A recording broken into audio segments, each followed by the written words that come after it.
Star des années 90, Bernard Minet sait aujourd'hui que son nom sera à jamais lié pour le public à celui du Club Dorothée, dont il a fait les grandes heures.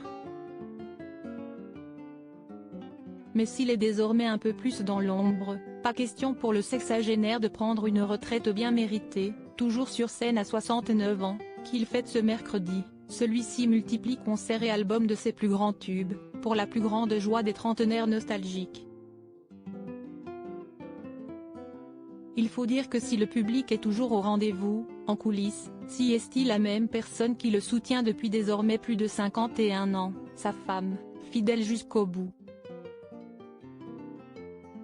Une épouse dont il parle peu mais qui le comble de bonheur. Je suis avec une charmante épouse depuis 41 ans et si est-il l'amour parfait. On a 2 grands garçons et maintenant 2 petites filles qui font notre bonheur, avait-il notamment confié au magazine Oops en 2013.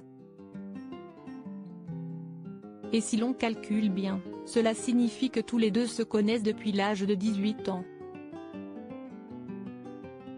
Un amour parfait comme ça, on en veut bien un. Bernard Minet, un musclé jusqu'au bout. Il faut dire que son épouse et sa famille l'ont soutenu même dans les moments difficiles. À 69 ans, Bernard Minet sait qu'il ne pourra jamais faire oublier son image des musclés et que celle-ci lui a fermé quelques portes dans son métier. Je savais très bien qu'en faisant ça, en tant que musicien, j'allais me griller dans le milieu, avait-il confié à Oops. Cependant, pas question pour lui de regretter cette époque de sa vie. D'ailleurs, je n'ai sorti aucun disque depuis la fin de cette période. Mais, je ne regrette rien, au contraire. Je le referai tout de suite. Point. Sans Dorothée, il n'y aurait rien eu, et je n'existerais pas.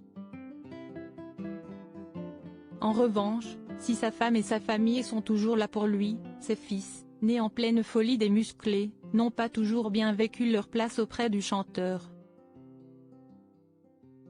Le plus grand était au-dessus de tout ça. Mais le petit, lui, l'a mal vécu, ça n'a pas forcément été facile pour lui à l'école. Il n'est jamais venu me voir sur scène, avait-il raconté en interview. Heureusement aujourd'hui, leurs relations sont bien plus apaisées. Pas comme celle entretenue avec ses anciens partenaires des musclés en revanche, depuis plusieurs années, en effet, et notamment depuis les morts de René Morizur et de Claude Chamboisier, Framboisier, en 2009 et 2015, les musiciens ont chacun suivi leur chemin.